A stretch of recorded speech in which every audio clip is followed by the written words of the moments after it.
Hello listeners, Jordan here. I just want to let you know that you can listen to Nighttime early and ad-free on Amazon Music. Include it with Prime.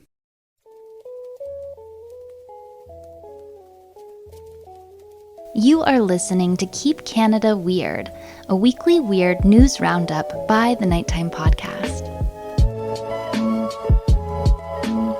Hello listeners, and welcome to the weekly Keep Canada Weird discussion series.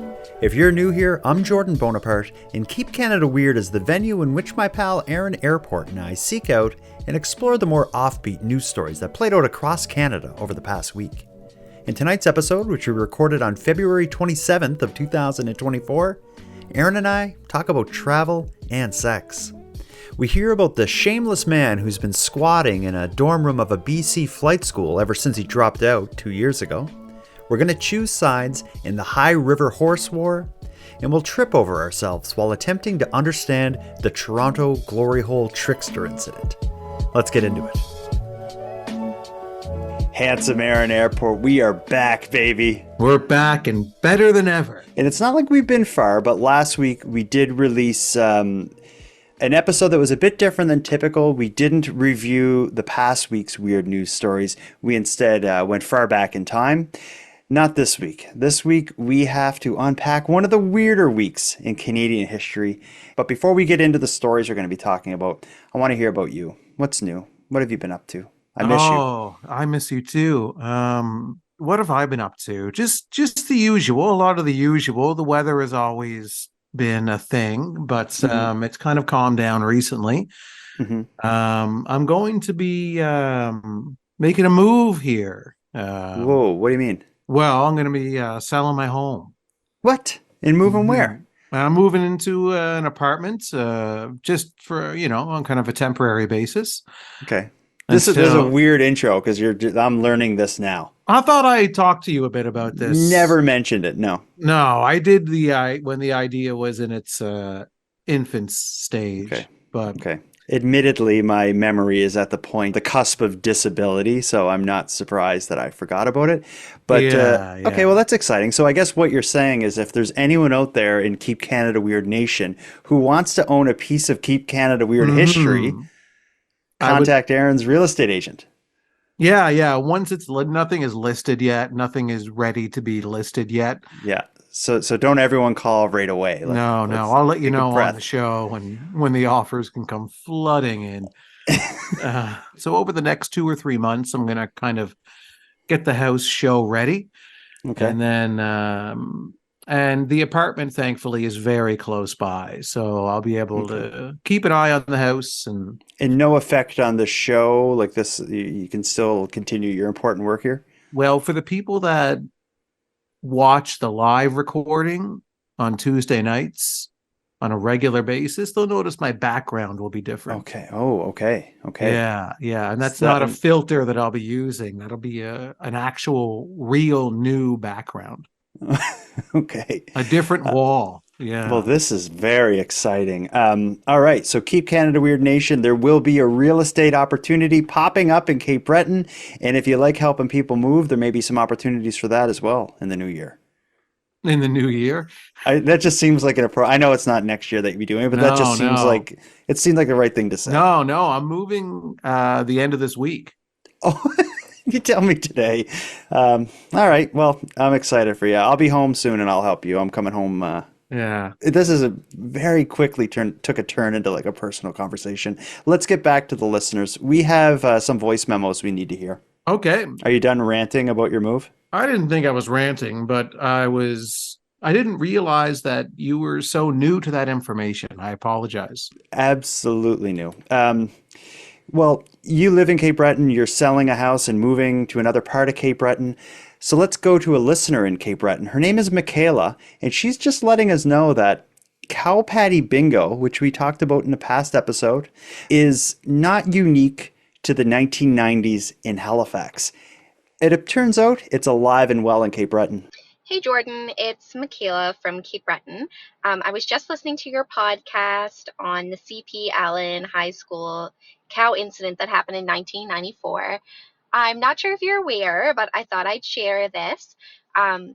there is actually the same kind of contest that happens in Cape Breton in a field in Sydney once a year every August, and the proceeds go towards a scholarship fund.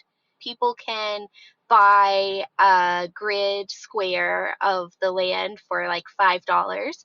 And anyway, on the day of, everybody goes to the field, they mark off the field in a grid, and they let a cow roam loose. And wherever the cow does its business, if it does it on your square, then you win a certain amount of the money, and the rest goes to local scholarships. And I believe this has been happening since the early 2000s. So yeah, just a cool tidbit.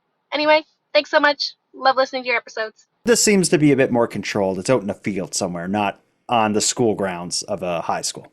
Yeah, I think we need to go and witness this for ourselves in August. I think you and I need to go and participate in Cow Patty Bingo in Sydney. So, I have a feeling it's not that exciting when the cow doesn't get loose.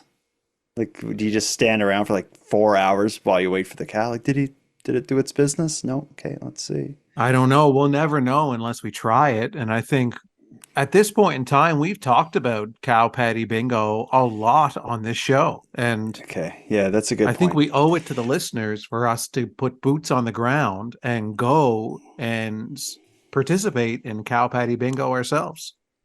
I like the way you think. You want to bring this to the next level? I'm in. You know what else we owe to our listeners is updates on past stories. When appropriate, when relevant major updates happen, we should talk about it. Several weeks ago, we talked about the Regina, Saskatchewan family who discovered they had a case of unopened 1979 OPG hockey cards and they were being sent to auction.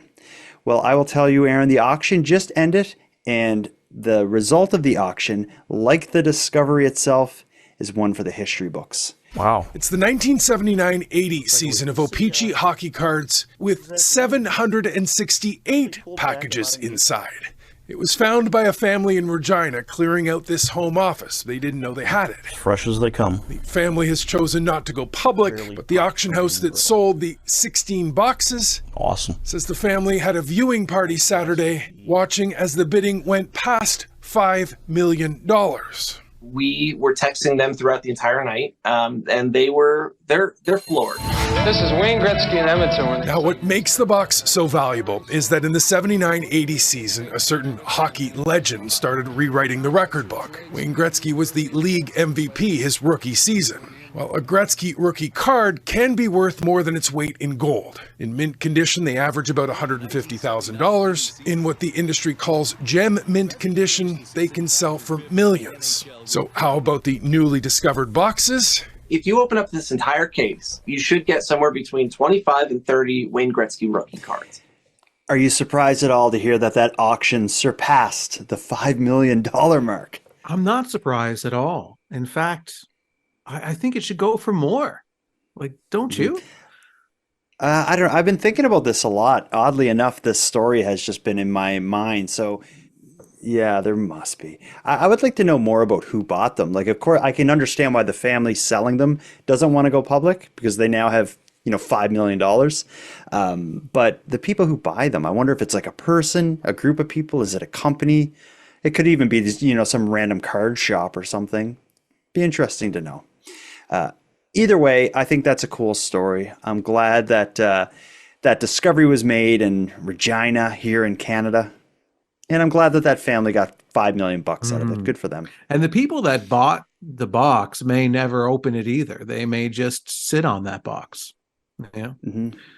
Yeah, but I think with collectibles, the value will slowly go up, but eventually, like the people who love Wayne Gretzky and he's of their era, they're eventually going to like get old and die off, and then people like are going to be like, let's say like Bobby Orr, which would have been like a great hockey player from the era before Wayne Gretzky. I would like to see how the value of his rookie card rose and fell over the years, because I think the generation that would have been big fans of Bobby Orr, most of them are probably really old or dead or something. Yeah, but there are certain players that that span the test of time. Yeah, and Yeah. like look at like Babe Ruth, for example. Like Babe Ruth was Mhm. so many generations ago, but if you had a piece of Babe Ruth memorabilia today, it would be worth a fortune, I assume. Yeah, that's a good point. Anyway, let's get to it. We got to keep Canada weird tonight. We have some fantastic stories. Actually, some are fantastic, some are awful. The way I put this together in my head is, again, I like to work in themes. We have themes that involve travel because the Lost Ashes, the Horse Lady, and the Dorm Room Squatter indirectly involve travel. And then we have some sex because we have Toronto's sex trickster. Do you want to like maybe start with travel and then like end with sex? We'll join the Mile High Club. Yeah, the sex thing could be very loosely related to travel. Like they had, well, I mean, we haven't talked about the story yet, but I think they traveled emotionally in that story. So I think you often do in sex. I've read mhm. in 50 Shades of Grey. Yeah, It seems yeah. I've had it's some moving. friends in elementary school tell me about when I was in elementary school, tell me about sex, and then that's all I really know about it. Okay. Let's move on here. Let's start off slow. Let's get into the story of No, let's not start off slow. Let's jump right in. I'm too excited for this one. Let's hear the story of the dorm room squatter / dropout. This story involves travel because it involves a flight school in BC that is taking a past student to court who is refusing to leave their student dormitories more than 2 years after he dropped out. I don't know if this is a statement about the housing crisis or if this guy's just out of his mind, but here it comes. Is this you? Yeah. Saif Alderain signed a student accommodation agreement to rent a suite in this home in June 2021 before enrolling in flight classes. According to the Canadian Flight Centre, which alleges he dropped out of school a week later but continued to occupy his dorm unit. This is definitely an unprecedented situation for us. 2.5 years later, the flight school is going to court to have Saif Alderain evicted. The Residential Tenancy Act does not apply to living accommodation owned or operated by educational institutions, and the Canadian Flight Centre says their former student has gone rogue. In this case, we tried to talk to the person,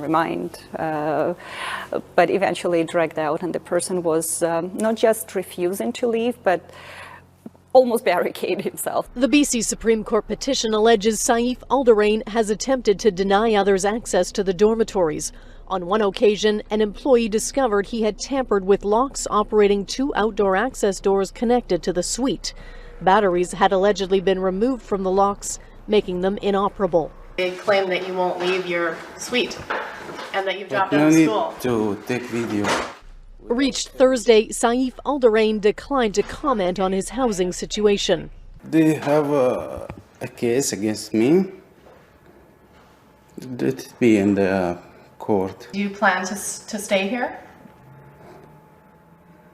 The final case will be in the court. He's probably trying to hang on to cheap rent, but again, it's not residential tenancy, it's reserved for the students of our school. Anna Serbanenko says Saif Alderain is paying about $700 to $800 a month, but they don't always receive full payments. It has been difficult, and because the situation has dragged out for so long, so hopefully it will be resolved soon. That is a nightmare. And it seems like in the story, they're trying to get this guy to court because they can't go to the tenancy bureau or whatever because it's not like a typical rental agreement.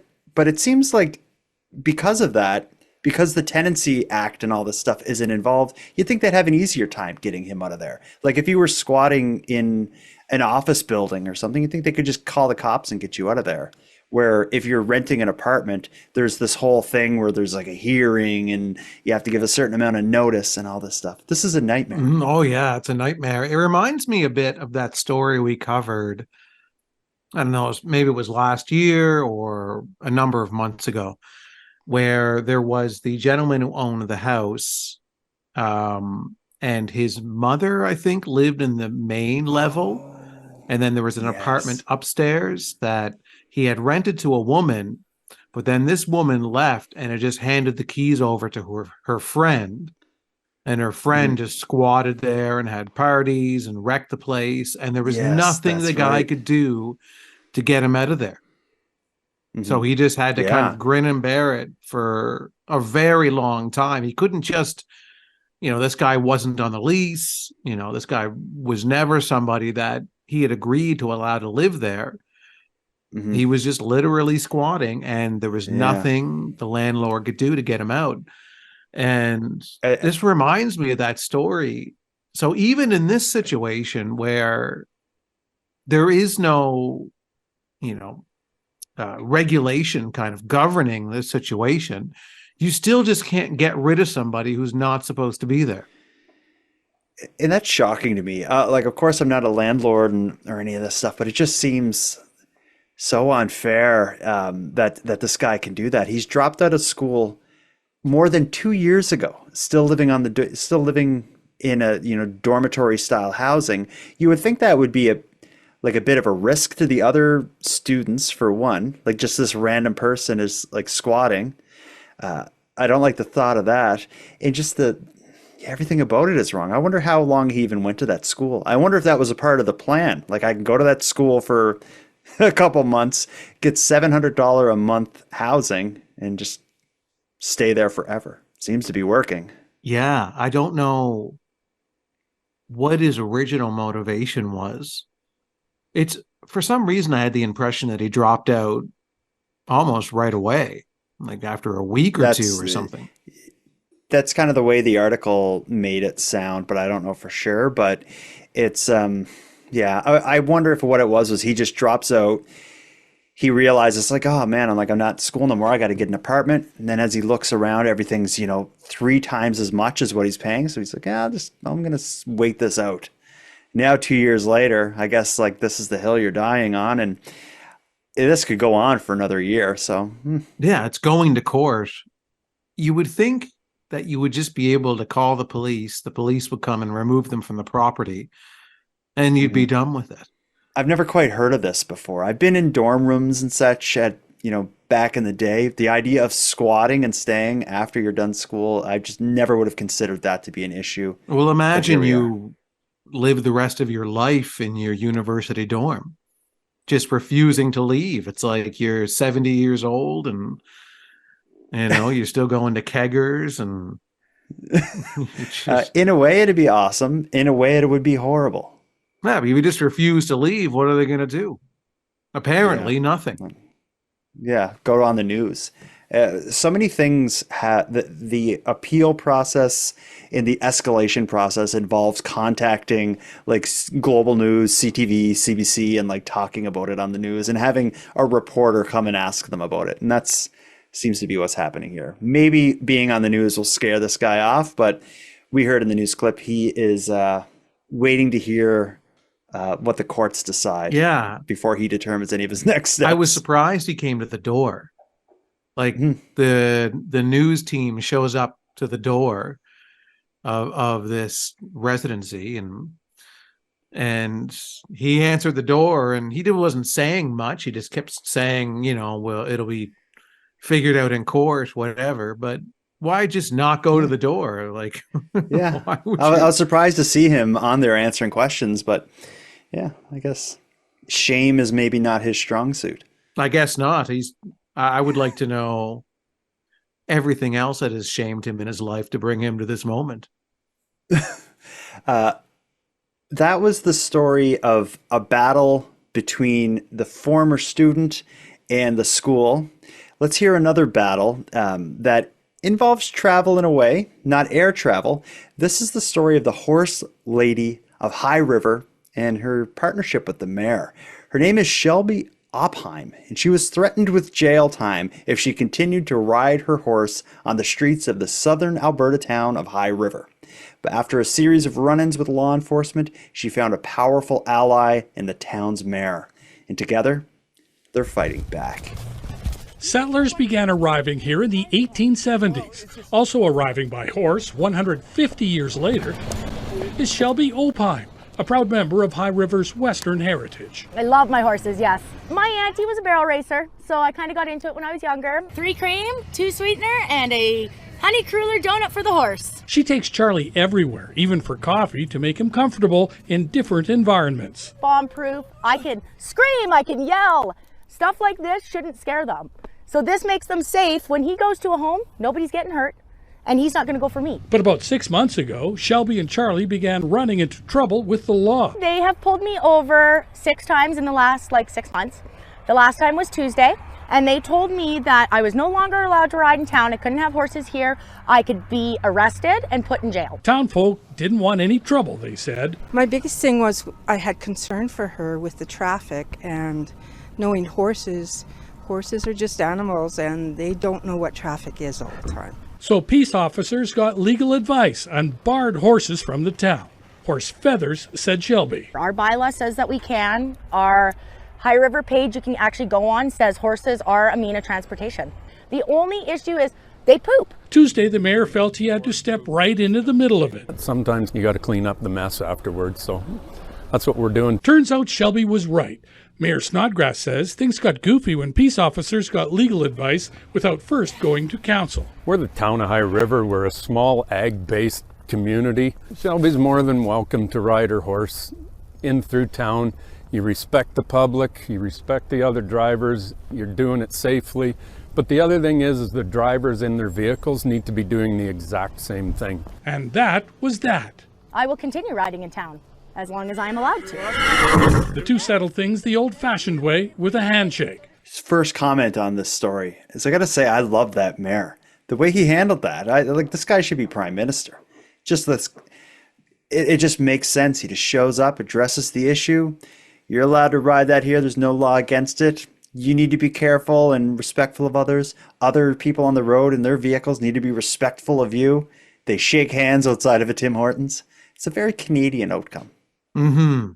Yeah.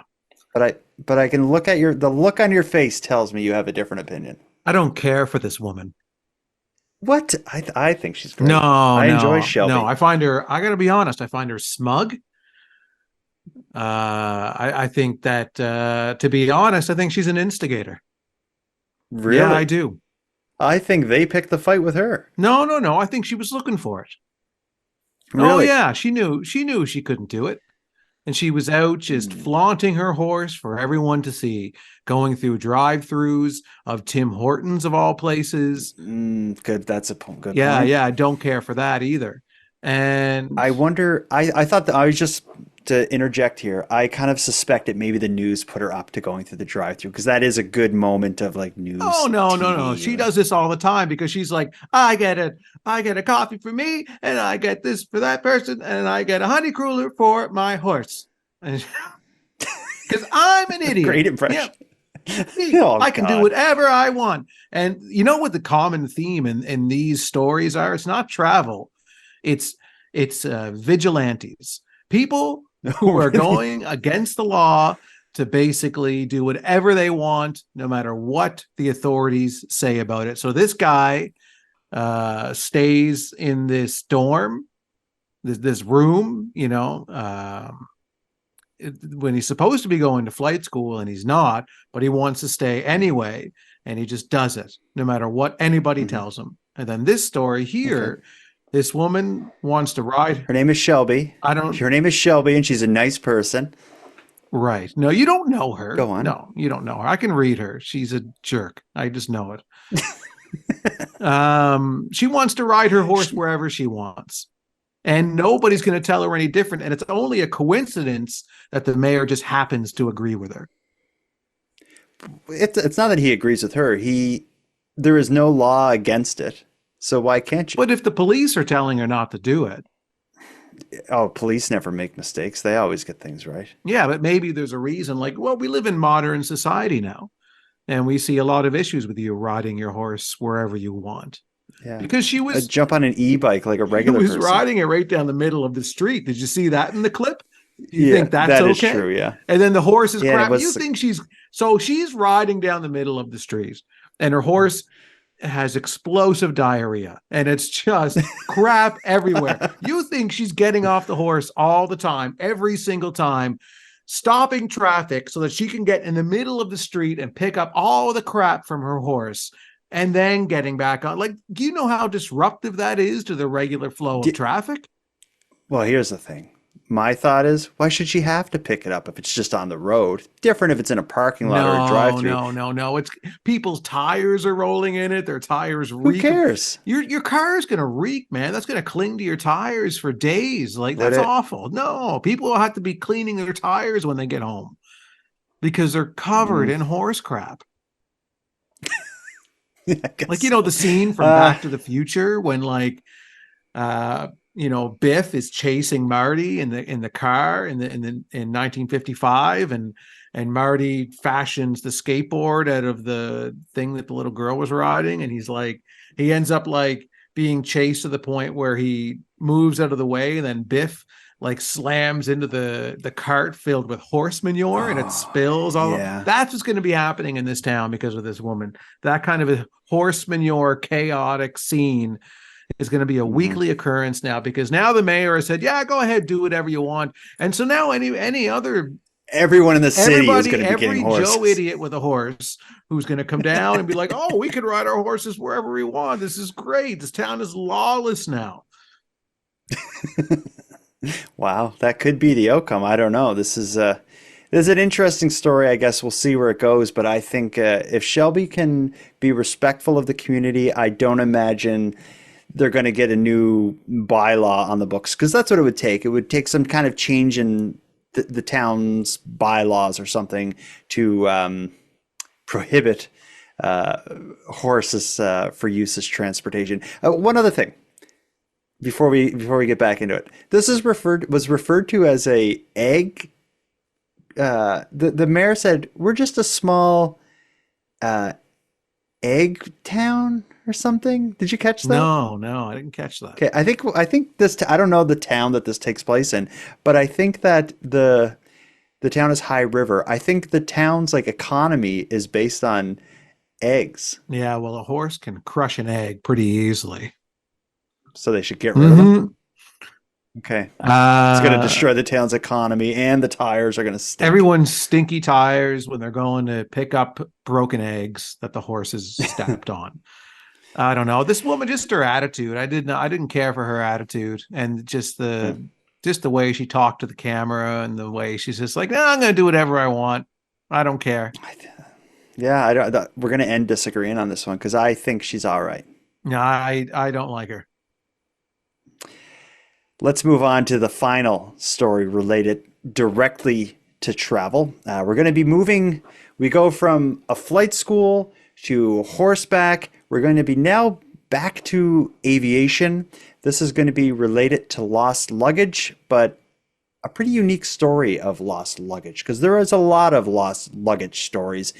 In fact, it seems every time someone I know flies, they have a story to tell me about lost luggage. This is different, though. This involves a Brampton, Ontario family that recently took a trip to Jamaica to spread the ashes of their late brother. But, as typical, their luggage was misplaced.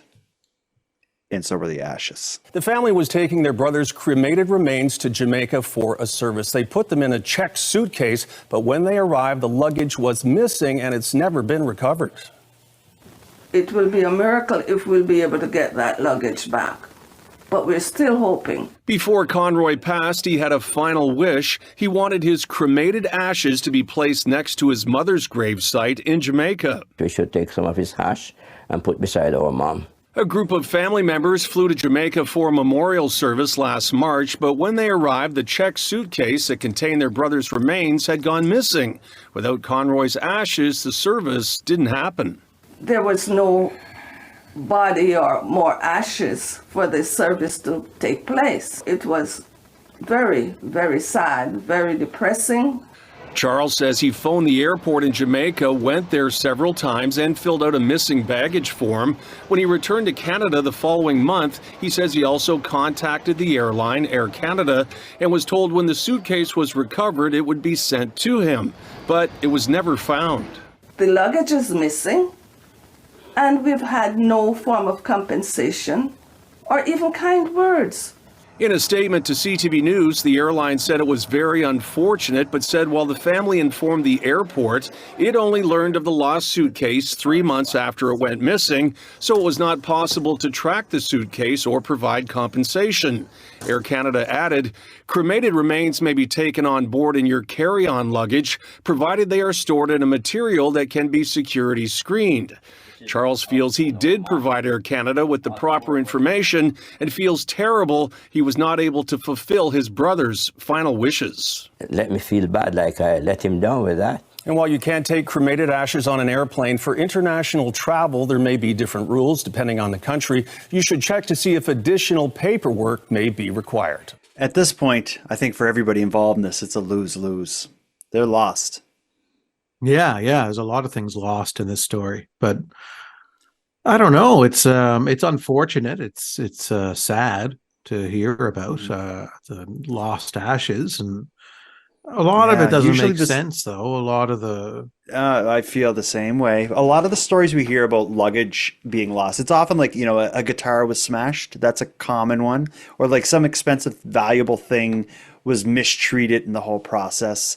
But usually, like if you're flying with something valuable, like and small and valuable, or really important, like maybe medication or something, you wouldn't put that in your luggage. You'd put it in your carry-on, so that way you bring it with you and keep it close to you.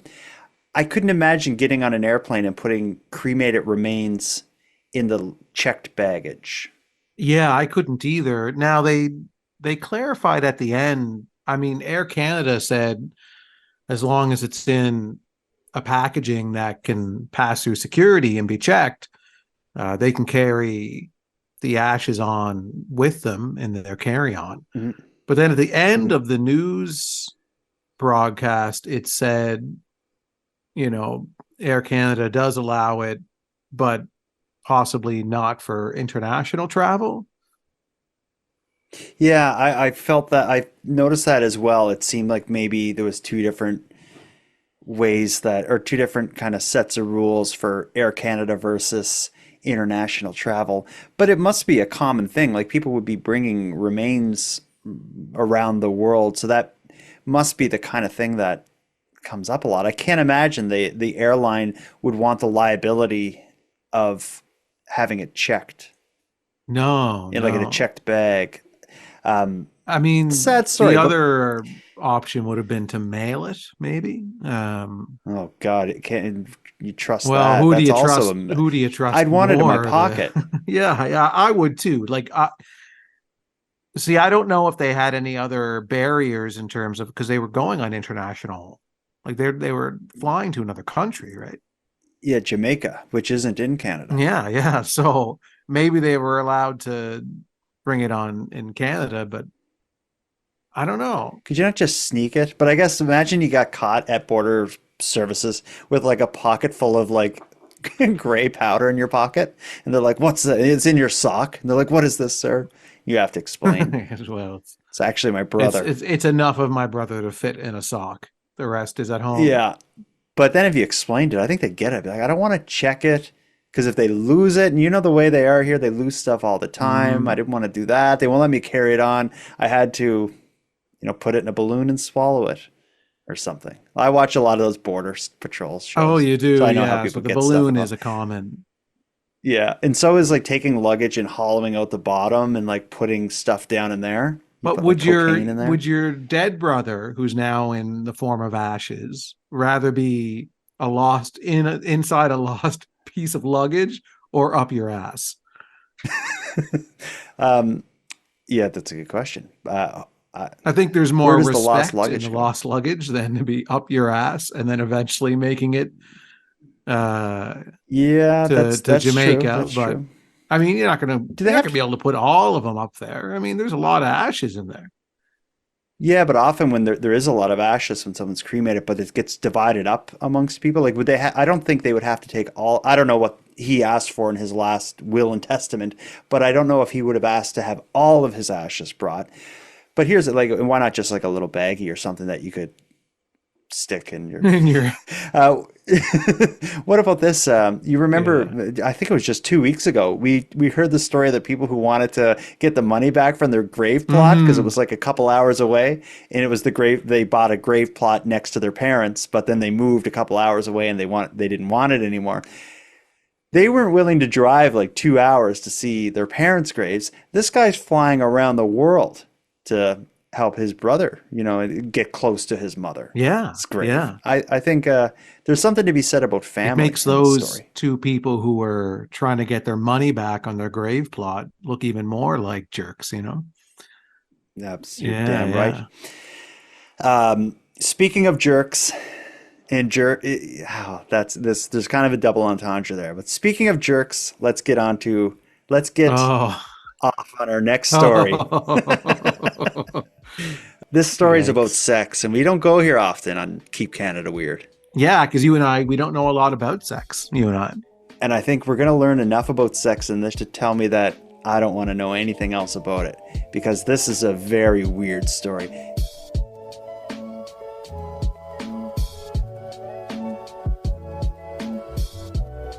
If you want to get on Keep Canada Weird as a topic involving sex, you really need to pull out all the stops. And this next one is a trip. Aaron, why don't you do the honors and read this story?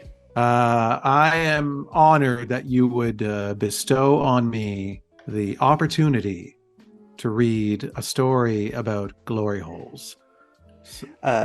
I called the story Toronto's Sex Trickster. Would you call it something different because I come up with the names of the stories just off the top of my head as I'm putting it together. What would you like? Can you think of a better name than Toronto's Sex Trickster?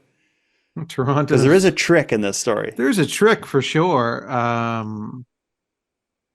mean, nothing off the top of my head, okay. which is kind of a bit of a play on words there as well. Okay, so I will read the story. So on two separate occasions in 2020, Tony Saphir, is that how you say it? That's how I'll say it, yeah. So on two separate occasions in 2020, Tony Saphir tricked two men into believing they were talking to a woman online and invited them over to his Toronto home to have anonymous sex through a hole in a sheet hanging in a doorway. The ruse came to an end when the second man pulled the sheet down to find Saphir cowering on the ground in a black wig, and he was later arrested. Ontario Court Justice Kathy Moka convicted the 33-year-old of 2 counts of sexual assault, given that the victims had been misled about the identity of their sexual partner. On Friday, she sentenced him to 28 months in prison, 14 months for each count. He'll also be on the sex offenders registry for the next 10 years. The two victims believed they were talking online with a woman and were going over to her home for a glory hole scenario. That's what we should call this story, is just glory hole scenario. Toronto's glory hole scenario. Yeah. Okay. The answer is in the story. No. Yeah. Yeah, exactly. I like that they give a bit of a explanation here. Yeah, tell us. So I'm going to start this sentence over again so we can get the full weight of their explanation.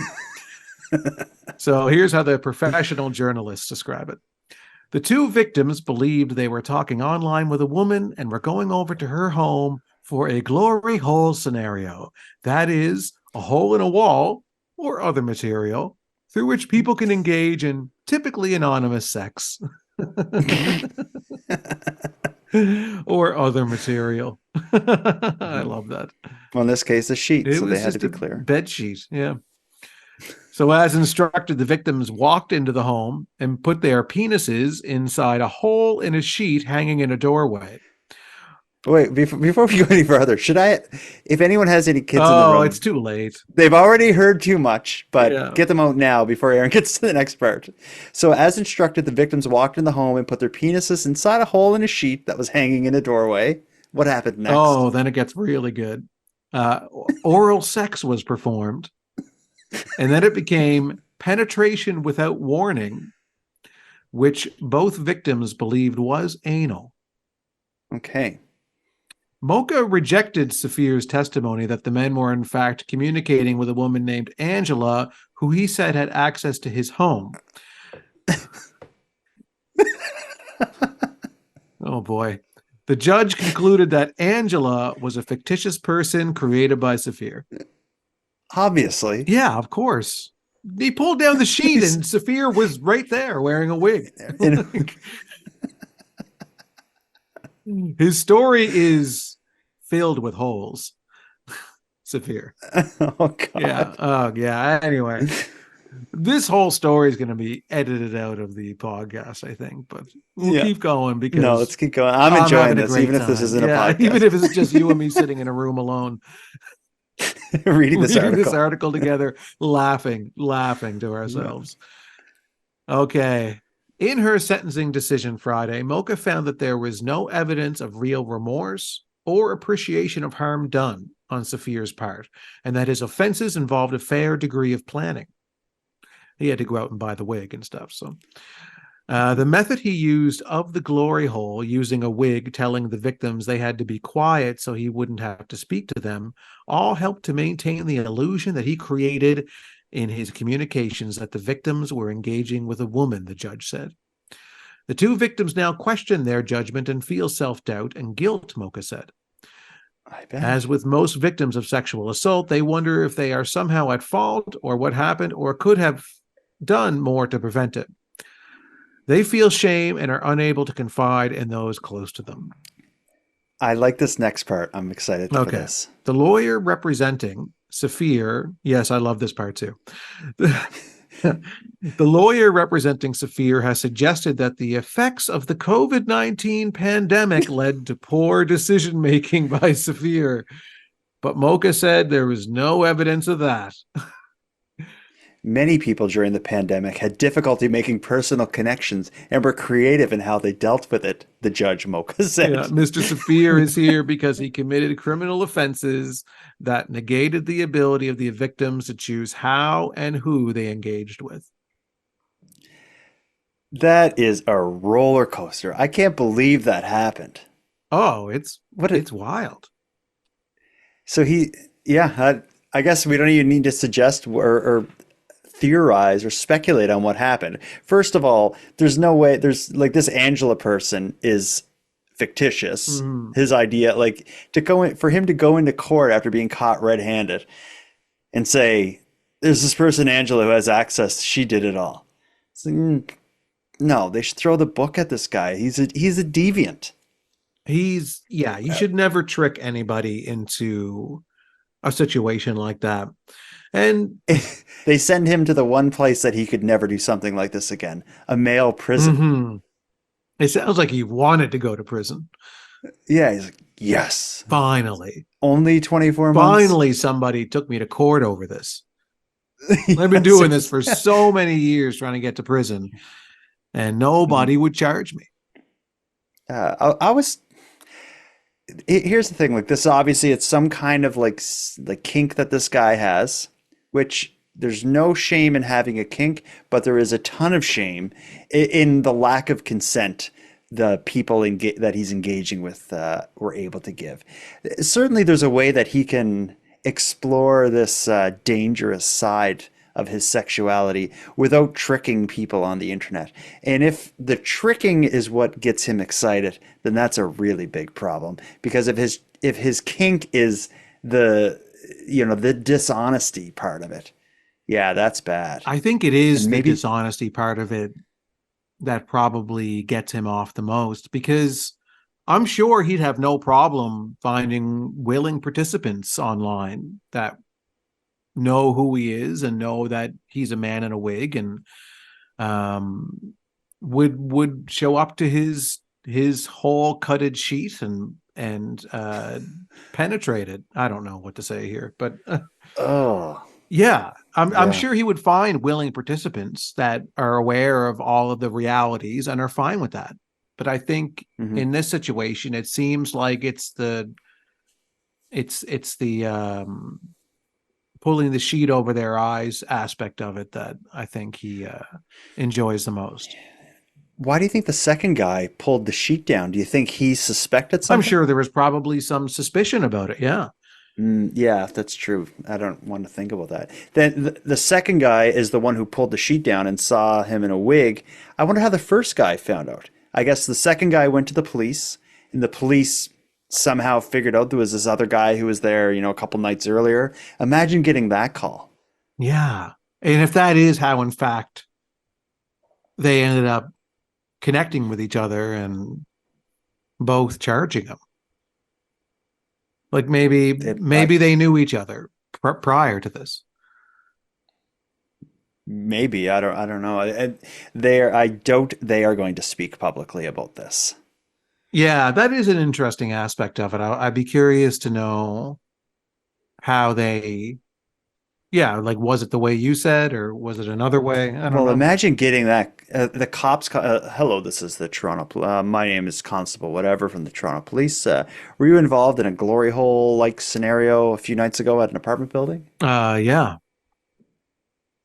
I would. I would think he would probably like no. Oh, really? Like what did I do? What am I going to do? My first thought would be like, I would say, officer. Listen, even in the world of glory holes, honesty is always the best policy, and that goes for the person giving and receiving. That goes both ways. Mm-hmm. So eventually I tell the cop, like, yes, I shouldn't have lied to you. That was me. I went there. Like, why? How do you know? And why are you calling me about it? And then he says, then they just say, I have a glory hole. I want you to. No, he would just say, like, that was a man pretending to be a woman. Do you want to press charges? Okay. I don't know. This is a weird role play you and I are engaging in right now. I don't know what my kink. This is my kink. Yeah, well, you're kind of tricking me into it, so I don't want to participate anymore. Just pretend you're the cop. We've already said things that can't even air on this episode already. So you can have a fun time editing this show, once you get off the horn with me. Anyway, shame on this. I'm going to call him a pervert because I think, and I'm not calling him a pervert because of this kink. I'm calling him a pervert for subjecting non-consenting people to his kink. Mm-hmm. Shame on you, buddy. Yeah, anyway, I won't. I'm not going to comment any further on this story. Let's just go out with a voice memo. Oh, yeah, I do. You remember Zach? I can't think of what state he's in. Zach is from, I think he's in somewhere southern. He's writing to, he's sending us a voice memo weighing in on the story that we talked about months ago about Jay's Chicken Shop in Glace Bay. That was the chicken shop in Glace Bay that made a post about, if you come to our restaurant and the employees are fighting, try to stop it. Basically was their post. And if you have to intervene in an employee fight, of course your meal will be free. It was something to that effect. Zach's commenting on that. Here it comes. Hey, what's up, Jordan and Aaron? It's Zach from Pittsburgh. I was calling in because I heard the episode of Keep Canada Weird about the chicken place that seemed like they had a weird advertisement. And kind of seems like they just had some interior drama in that business and was letting everyone know about it. Weird, but it harkened me back to about a year ago or so. I take the bus into work and I see these billboards. And the billboards was for this law company called Morgan and Morgan. And they started out innocent enough. It was like Morgan and Morgan, the largest defense lawyers in the United States. I'm like, okay, yeah, cool, whatever, do your thing. And then the billboard went to Morgan and Morgan, size matters. And I'm like, oh my goodness, that's great. I love it. But all right, you went for it there, little edgy. And then all of a sudden, they would start appearing with these pictures of the lawyers and stuff, and they would say, like, for the people. And I'm like, well, it's all right. So they ditched the whole edgy thing. And like a week later, it would look like someone went up there and freaking spray painted it. And spray painted over it. So instead of for the people, it would say, fleece the people. I'm like, damn, someone is really mad at these dudes. I mean, and they had billboards all over town. And one was like fleece the people. The other one had like the one lawyer literally looking spray paint like he had a clown's head and a clown's nose. And I'm like, man, they really pissed somebody off. And then my one buddy on Facebook posted about the same time I started noticing that it looks like people are like spray painting these billboards. Because he did the exact same things. Like, people really hate these guys. And I'm like, oh, wait, all right. Yeah, so you saw this too? He's like, yeah, man. I'm like, it's the same thing on the one downtown. So what it actually ended up being is this law office decided that it was a great idea that they would actually make billboards that looked like someone was spray painting their stuff and hating them for their advertisement. And I'm like, I get the whole idea of like, press is not bad, whether it's bad or good press. But in my mind, it's like that's self-defeating to me. Like, you're putting billboards up with someone hating you to get people to notice you. I don't know. It made no sense. But hey, guys, love you and talk to you later. Nowadays, if you want people's attention, you really need to like take a swing. I wouldn't be surprised to see someone take that approach, but I just think a lawyer going the way of like fleece the people, I think there'd be different ways they could do it. But yeah, and in your lawyers, you want a bit more of a professional tone, I guess, than lawyers that are faking graffiti and creating an illusion of dissatisfaction in their advertising. And yeah, but these are defense lawyers, and there's a bit of a difference there where a defense lawyer, like if I'm need someone to defend me, I want them to, know every trick in the book to get me out of it. Because there's a defense lawyer I saw a sign for they had their slogan was something like, just because you did it doesn't mean you're guilty. It was something of that nature. So this is no worse than that. Yeah. I like that one. Just because you did it doesn't mean you're guilty. I think a lot of the stories we heard tonight tell us that a lot of what we see is not real. If an offer's too good to be true on the internet, maybe it's not real. I'm talking about the glory hole situation. Oh, yeah. Mm-hmm. The glory hole. Yeah. Mm-hmm. So that's how I'm going to end it. Yeah. The glory hole. Yep. Just back to that. Yeah, it's always back to the glory hole with you. Let's wrap it up here. I've heard enough from you. I've had enough with you. Handsome Aaron Airport. Until next time. Jordan, until next time. I'm going to wash my bed sheets and my hands tonight. And my everything. And Jordan, until next time. You know what I'm not washing tonight? My car tires. Because there's no horses on my streets.